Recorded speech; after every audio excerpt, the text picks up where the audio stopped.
News IT1కు స్వాగతం. జగిత్యాల జిల్లా కేంద్రంలో అంతర్జాతీయ ఓజోన్ పరిరక్షణ దినోత్సవం సందర్భంగా జిల్లా కేంద్రానికి చెందిన సామాజిక కార్యకర్త తౌట రామచంద్రం రూపొందించిన కరపత్రాలను గత 18 రోజులుగా శ్రీమద్ అష్టాదశ పురాణాలను అందించిన బుర్రా భాస్కర శర్మ గారు జిల్లా ఉప వైద్యాధికారి డాక్టర్ ఎన్ శ్రీనివాస్ ముఖ్య అతిథిగా హాజరై కరపత్రాలను ఆవిష్కరించి ఓజోన్ పొరను ఎలా కాపాడుకోవాలో మనమే ఎలా నాశనం చేసుకుంటున్నామో భాస్కర్ శర్మ డాక్టర్ శ్రీనివాసులు క్షుణ్ణంగా వివరించారు. ఈ సందర్భంగా ఇలాంటి సామాజిక కార్యక్రమాలు తౌట రామచంద్రం మరెన్నో చేయాలని వారు ఆకాంక్షించారు. ఈనాటి ఈ కార్యక్రమంలో ప్రముఖ పౌరాణిక వేద పండితులు Burra Bhaskara Sharma, deputy DMHO doctor Srinivas, Gita Bhavan కార్యదర్శి పాంపటి రవీందర్, కరపత్ర రచయిత తౌట రామచంద్రం, భక్తులు మాతలు అధిక సంఖ్యలో పాల్గొన్నారు.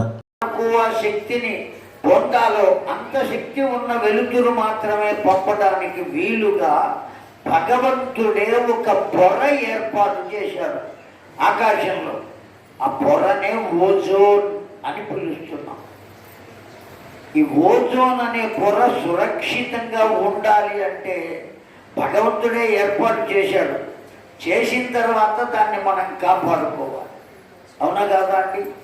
చదువుకున్నాం, పాస్ అయ్యాం, సర్టిఫికేట్ వచ్చింది. ఆ వచ్చిన సర్టిఫికేట్తో ఉద్యోగం కోసం వెళ్ళాం. మనకి తెలిసిన వాళ్ళు ఎవరో రికమెండ్ చేశారు, చేస్తే ఉద్యోగం వచ్చింది. మనకు ఆ వచ్చిన ఉద్యోగాన్ని ఎలా వాడుకోవాలి, ఎంత జాగ్రత్తగా వాడుకోవాలి, చెయ్యకూడని తప్పుడు పని ఏదో చేస్తే ఉద్యోగంలో నుంచి ఏం చేస్తారండి? ఎవరు రికమెండేషన్ చేసినా ఏం చేసినా మళ్ళీ తీసి అవసర పడేస్తారు. దొరికిన దాన్ని కాపాడుకోవాలి కదా. అలాగే భగవంతుడు ఏర్పాటు చేసిన ఓజోను పొరను కాపాడుకోవలసిన బాధ్యత కూడా ఎవరిది అంటే, ఈ భూమి మీద సూర్యకాంతిని ఎవరు పొందుతున్నారో వాళ్ళందరిది ఆ బాధ్యత ఉన్నది.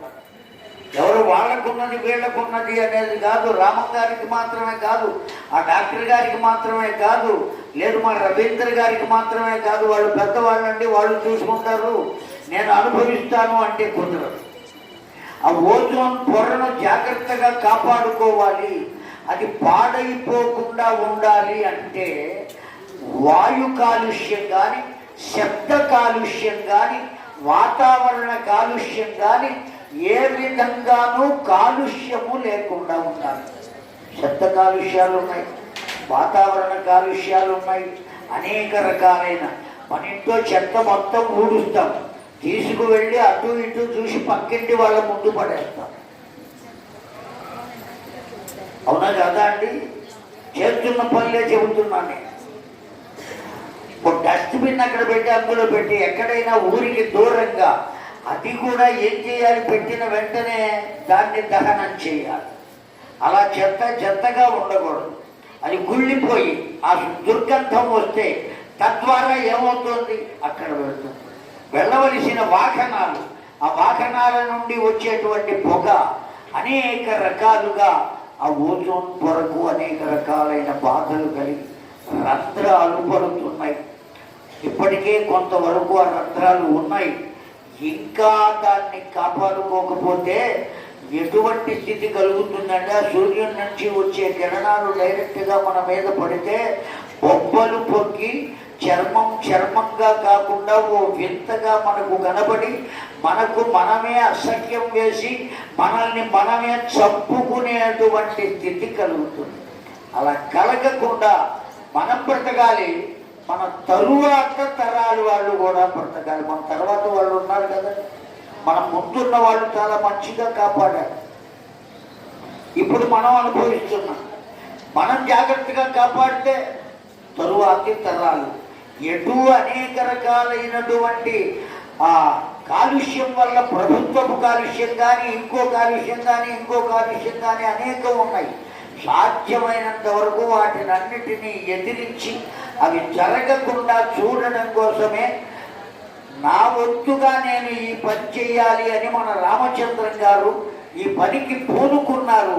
కాకపోతే ఒక్కడు ఏమీ చేయలేడు కనుక ఓ సభలో దీన్ని కనుక ఏర్పాటు చేస్తే అందరూ వస్తారు. వాళ్ళకు పురాణంతో పాటు ఇది కూడా చెప్పి వినిపించి అమ్మా కాస్త మీరు జాగ్రత్తగా ఉండండి, ఇంట్లో జాగ్రత్తగా ఉండండి, అనేకమైన యాంటీ ఎలిమెంట్స్ అనేవి వస్తూ ఉంటాయి, వాటిని జాగ్రత్తగా చూసుకోండి, రానివ్వకుండా ఉంచండి అని చెప్పడం కోసమే ప్యాంప్లెట్లు వేశారు. నా అదృష్టం ఏమంటే లోకానికి ఉపకరించేటువంటి ఒక పనిని తెలియజేసే ఓ కరపత్రాన్ని విడుదల చేసే భాగ్యం నాకు కల్పించారు. ఇది కూడా ఎందుకంటే ఈ కూర్చున్నవాడు లేవడేమో, ఇంకొకళ్ళని కూర్చోబెడితే ఏమనుకుంటాడో, ఎందుకు వచ్చింది వాడితోనే ఓపెన్ చేయిద్దామని ఏర్పాటు చేశారు పెద్దలు.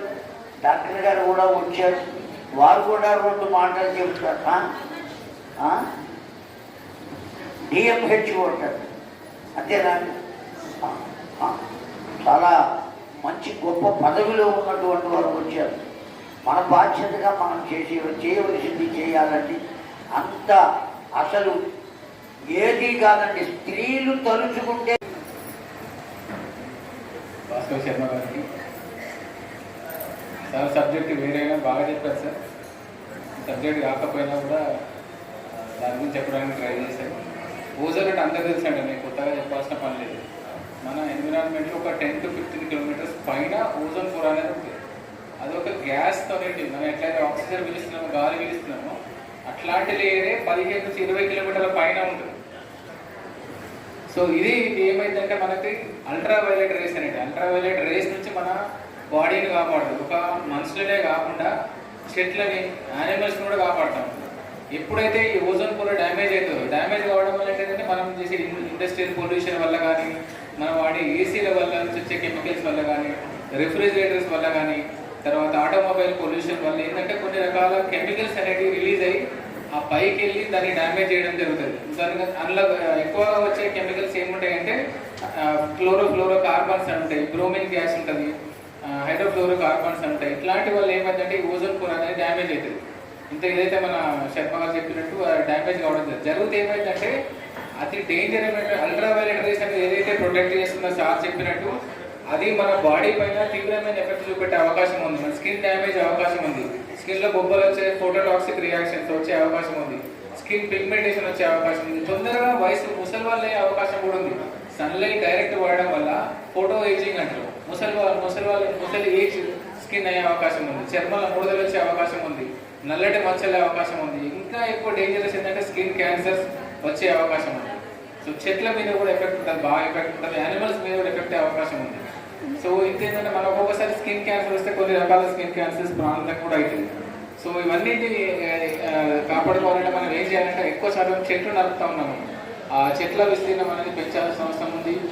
ఎక్కువ శాతం ఏంటంటే నడక అట్లాంటివి చేయడము, ఆటోమొబైల్స్ తగ్గించడము, ఇండస్ట్రియల్ పొల్యూషన్ తగ్గిస్తే ఆటోమేటిక్ ఏంటంటే ఓజోన్ పొరను మనం సంరక్షించుకున్న వాళ్ళు అవుతాము. డెఫినెట్గా మనము హ్యుమానిటీకి ముందు ఇంకా ఎక్కువగా నష్టమయ్యే అవకాశం ఉంది అల్ట్రావైలెట్ రేస్ వల్ల. సో ఇండస్ట్రియల్ పొల్యూషన్ అనేది తగ్గించాలి, ఈకో ఫ్రెండ్లీ యాక్టివిటీస్ అనేది చేయాలి, చెట్లు పెంచాలి, బైసికల్స్ వాడాలి. ఎక్కువ శాతం ఎంత ఎక్కువ ఏసీ కానీ రిఫ్రిజిరేటర్ కన్సంప్షన్ కూడా మ్యాక్సిమం కొంచెం తగ్గించే ప్రయత్నాలు చేసుకుంటే డెఫినెట్గా మనం ప్రొటెక్ట్ చేసుకోగలుగుతాం. ఈ యాక్టివిటీస్ ఏంటంటే జిల్లాలో ఎక్కువగా ఓజోన్ అంటే గుర్తుకొచ్చేది మన రామచంద్రం గారు. ఎవరు ఎక్కువగా దాని మీద కాన్సన్ట్రేట్ చేయకపోయినా ఒక్కరే ఓజోన్ పొర కాపాడాలని ప్రయత్నం చేస్తాం. ఇదే కాకుండా భ్రూణ హత్యల మీద కానీ, డ్రగ్ అబ్యూస్ మీద కానీ చాలా ఒంటరి పోరాటం చేస్తూ ఉన్నారు, అందరినీ మోటివేట్ చేస్తూ ఉన్నారు. ప్రజలందరూ కలిసి కూడా రామచంద్ర గారికి మనం హెల్ప్ చేయాలి. ఇక్కడ మీటింగ్స్ కండక్ట్ చేయడంలో మనం అటెండ్ అయ్యి అందరూ ఒక 10 మందికి చెప్తే డెఫినెట్గా ఈ ఓజోన్ పొర గురించి అనేది మనం రక్షించుకోగలుగుతాం. హ్యుమానిటీకి వచ్చే డేంజర్ని ముందు ఇంకా ఎక్కువ డ్యామేజ్ అయ్యే అవకాశం ఉందని దాని నుంచి మనం ప్రొటెక్ట్ చేసుకోగలుగుతాం.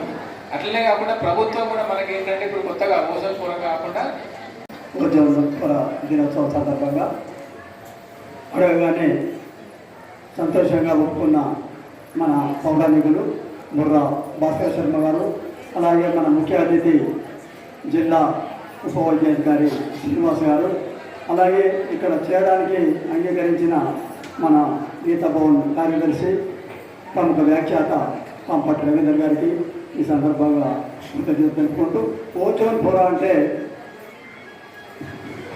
పైనుండి మన కిందికి వచ్చే ఒక గొడుగు లాంటిది. వర్షం వచ్చినప్పుడు పెంకుటెంట్లో అన్ని రంధ్రాలు పడ్డ ఇంట్లో ఎలా ఉండలేకపోతామో అవి రంధ్రాలు పడితే మనం కూడా ఉండలేము. అంటే ఒక గొడుగులాగా ఒక రక్షణ కవచంలాగా ఉండే ఓజోన్ పొర గురించి పొందుపరచడం జరిగింది. ఎన్నో మాట్లాడాలని ఉన్నది కానీ ఇప్పుడు టైం లేదు కాబట్టి ఎక్కువ మాట్లాడలేకపోతున్నాను. ఓజోన్ పొర రక్షించే బాధ్యత మన మీదనే ఉన్నది. చెట్లను నరకకుండా కాపాడి చెట్లను పెంచడం. ఇంకొకటి ఏసీ ఫ్రిడ్జ్ లాంటి ఎలక్ట్రానిక్ పరికరాల నుండి వెలువడే ఓజోన్ రేడియేషన్ అంటే అది ఫ్లోరో వాయువులు నాశనం చేస్తున్నాయి. ఓజోన్ పొరను కాపాడుకోవాల్సిన బాధ్యత మన మీద ఉంది. ఎంతో మాట్లాడాలని ఉన్నా సమయం లేదు కాబట్టి మీతో ఎక్కువ మాట్లాడలేకపోతున్నాను. ఈ అవకాశం చెంది థ్యాంక్ యూ అలాగే.